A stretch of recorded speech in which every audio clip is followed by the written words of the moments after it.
Bonjour à tous, aujourd'hui on va suivre un tutoriel pour changer la vitre sur un iPod Touch 4, noir ou blanc, ça n'a pas d'importance, hein, c'est exactement la même méthode.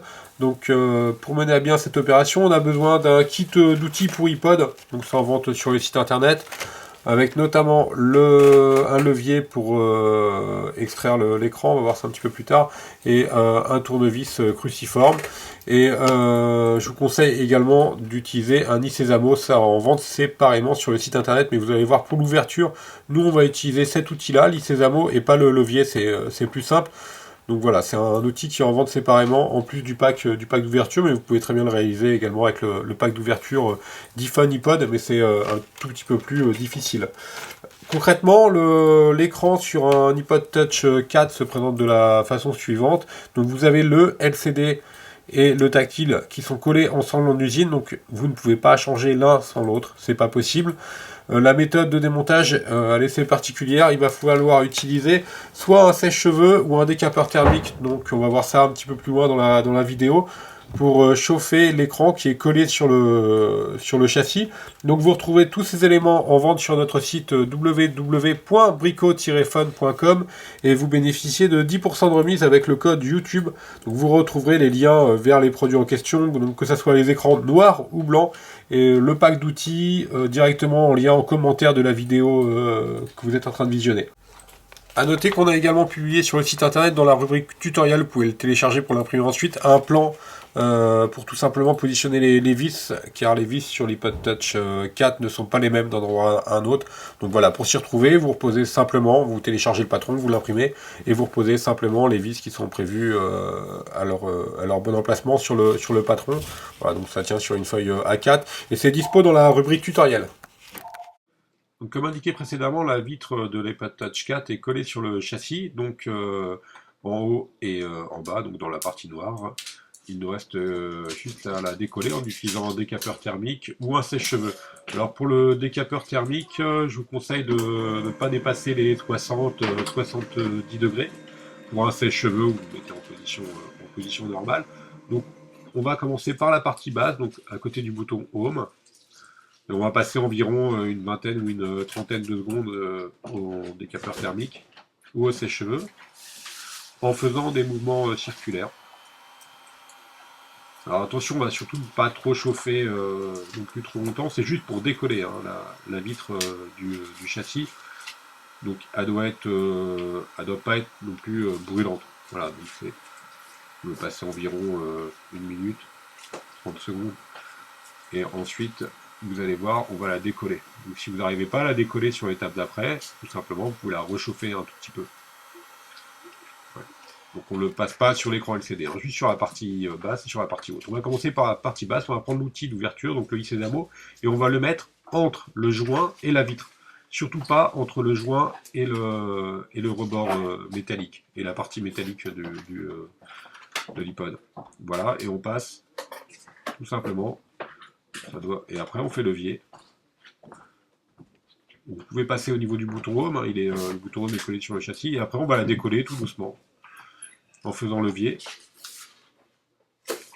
Et dès qu'il y a une ouverture suffisante, on va mettre par exemple quelque chose pour ne pas empêcher que la vitre recolle sur le châssis. Voilà.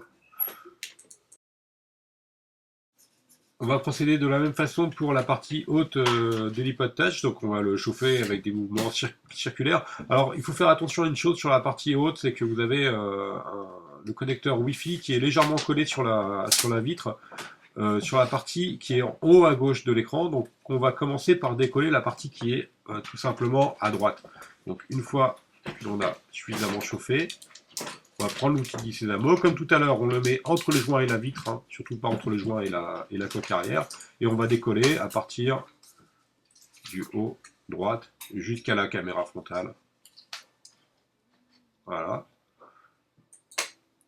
Donc une fois que c'est correctement décollé, on va prendre quelque chose qui est assez plat, juste pour le glisser entre la vitre et le châssis, tout simplement pour que la vitre ne recolle pas. Là, en l'occurrence, j'utilise des Raxim pour 3G. Je pense que j'ai sous la main, mais vous pouvez utiliser des médiators hein, qui sont livrés dans les packs d'outils. Voilà. Donc on va décoller très délicatement la partie qui est en haut à gauche, en faisant attention surtout à la nappe. Donc vous pouvez regarder, hein, parce il doit y avoir un petit millimètre de jour ou 2-3 millimètres de jour. Il faut faire attention que la nappe surtout ne parte pas avec le châssis. Donc si vous l'avez correctement chauffé, normalement ça ne devrait pas poser de soucis particuliers. Une fois que c'est fait, on va décoller. À partir du bas surtout, comme un livre, on va ouvrir l'iPod Touch. Voilà, et on vérifie que la nappe du connecteur Wi-Fi est bien présente sur le châssis et pas sur la vitre. Donc la partie décollage de la vitre est maintenant terminée.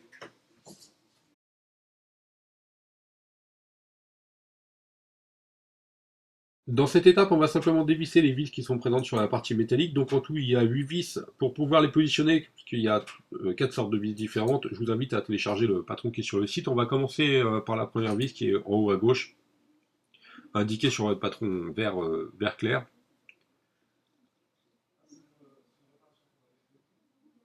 Donc ça, c'est une vis spécifique. Et ensuite, les trois notés entourés en bleu foncé sur le patron. Donc celles-ci sont identiques les unes des autres, les unes entre les autres.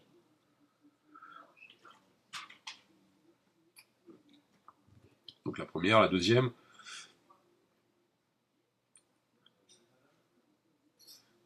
et la troisième.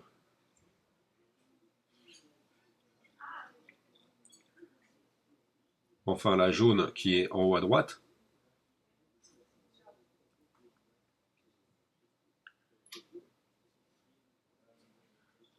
Les deux oranges.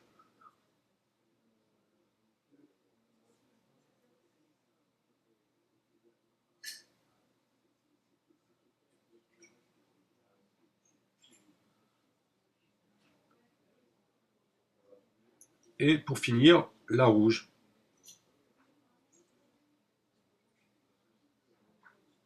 Voilà, donc vous les positionnez bien sur le châssis. On en aura besoin, bien sûr, pour le remontage tout à l'heure. On va déposer le clips de la caméra qui est situé, la caméra arrière qui est située en haut à droite, donc tout simplement avec un tournevis ou une pincette. On va le déclipser en passant par le haut.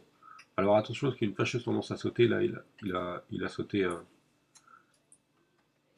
Voilà, une fois qu'il est déclipsé, je vais remontrer le clips, voilà c'est ça le clips. Donc on va le reposer sur la plaquette par exemple. On va déposer la plaquette métallique. Alors la plaquette métallique, elle peut être maintenue à droite par des scotch, donc on va tout simplement les découper. Et sur la droite également, elle est maintenue par des petits clips, donc au niveau des scotch qu'on a enlevé tout à l'heure. On va déclipser en commençant par la droite. Donc, vous allez entendre des clips 5. Voilà. Et après, par le dessous, on va passer sous le bouton, sous la plaquette, on fait pareil, on va la déclipser un peu sur la gauche. Et on va ensuite tout simplement la lever en passant par le bas, donc à côté du bouton Home, entre la partie en plastique et la partie métallique, on va faire levier tout simplement au niveau des vis rouges et oranges que vous avez enlevées tout à l'heure. Voilà, et ensuite tout simplement on va la relever comme un livre également.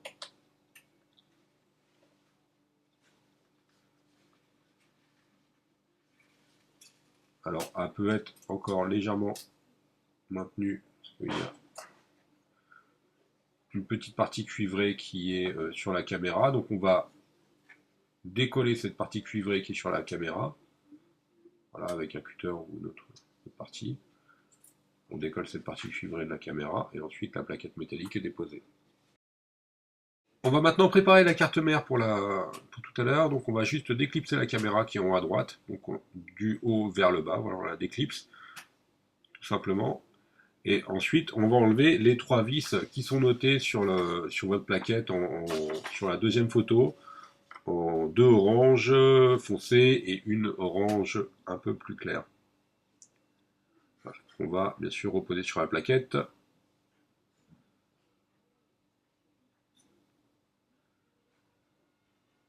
Donc là, il n'y a rien de très compliqué à réaliser. Voilà la dernière vis. Et c'est OK. Alors malheureusement, la carte mère sur un iPod Touch 4, ça ne s'enlève pas. Donc on va la préparer pour pouvoir enlever, enlever la connectique de l'écran. Donc tout simplement, on va faire levier sur toute la partie qui est supérieure droit, voilà, jusque en bas de la batterie. Donc, la partie haute. Faites attention à gauche, complètement à gauche, vous avez une nappe qui est reliée. Donc il faut attaquer juste la partie droite jusqu'en bas de la batterie.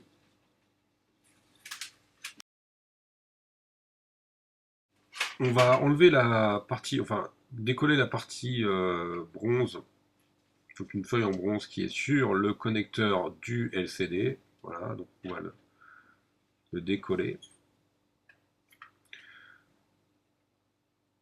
On le décolle des deux côtés, voilà, et on va soulever donc délicatement la carte mère. La carte mère, elle est assez robuste quand même, vous pouvez la plier assez facilement. On va passer l'outil pour déclipser tout simplement le connecteur qui nous reste.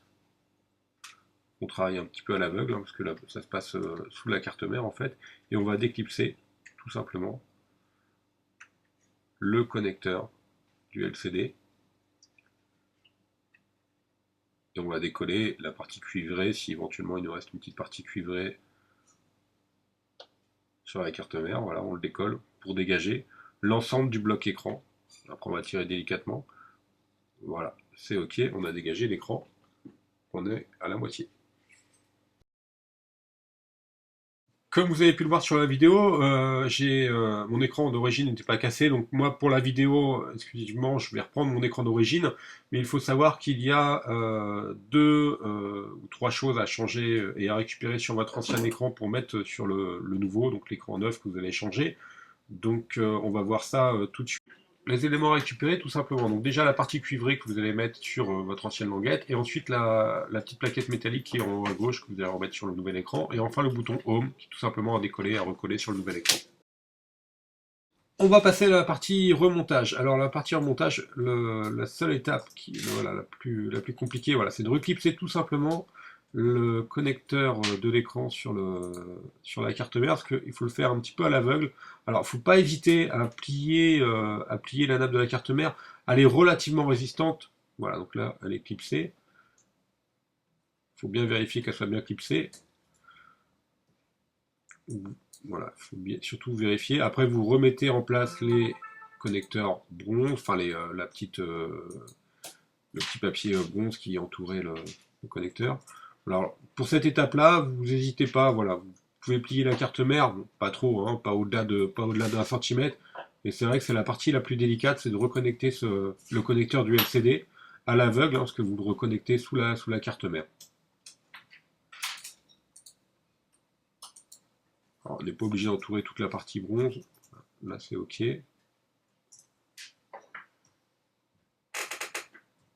Donc la partie remontage sera traitée en une seule partie.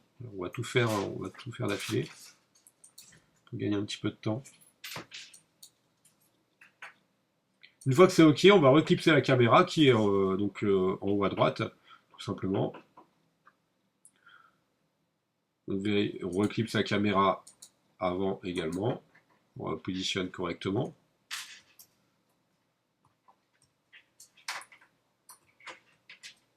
C'est OK.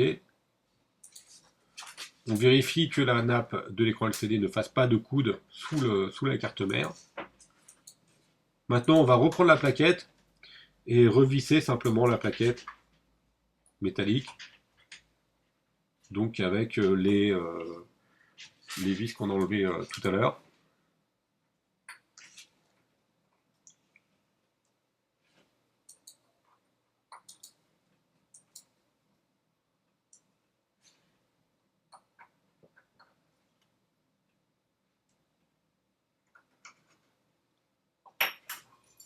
Voilà, on repositionne la plaquette, on la reclipse, hein, donc à droite et à gauche.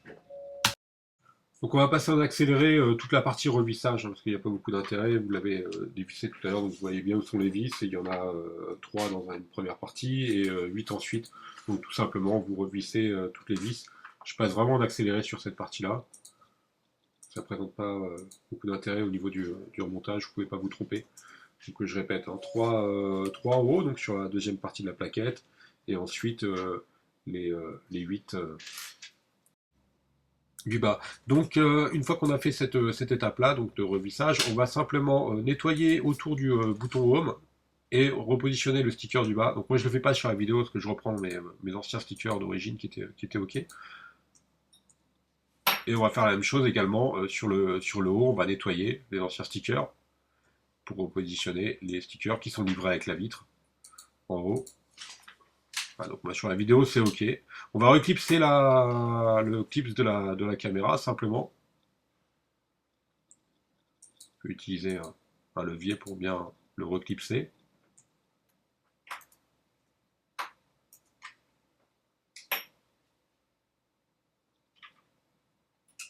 Voilà, donc une fois que les stickers sont mis, on n'a plus qu'à reclipser la dernière nappe du tactile sur la carte mère. Donc on est obligé de le laisser un petit peu en position libre.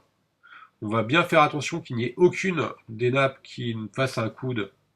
Donc surtout cette nappe là, quand vous allez refermer l'iPod Touch. Donc une fois que c'est bien clipsé, surtout vous voulez bien que la nappe soit bien clipsée, on va tout simplement refermer la vitre, bien faire pression. Alors si vous avez un écran blanc comme moi, c'est normal, vous allez voir, vous appuyez simplement sur le bouton Power plus Home pendant 5 ou 6 secondes pour le faire rebooter. Vous allez voir, il va s'éteindre, il va se rallumer. Donc il peut rester un petit moment sur la pomme, mais c'est tout à fait normal parce qu'on vient de le rebooter. Voilà, donc la réparation est terminée. Vous retrouverez tous les éléments, donc les vitres noires et blanches sur le site. Les vitres sont vendues automatiquement avec les stickers, c'est précisé sur l'annonce. Vous bénéficiez de 10% de remise avec le code YouTube sur l'ensemble des produits présents sur notre catalogue. Pour faire une bonne réparation, je vous conseille vraiment l'outil Sésamo. Il faut le prendre en plus des kits d'outils. Donc à la limite, si vous avez un petit tournevis, prenez pas le kit d'outils pour iPod, mais prenez plutôt l'Isésamo, ça vous sera plus utile. Si vous avez un petit tournevis, par exemple, pour les lunettes ou des choses comme ça vous suffit, hein, il n'y a que des vis cruciformes à enlever. Voilà, je vous remercie et à bientôt pour de nouvelles vidéos.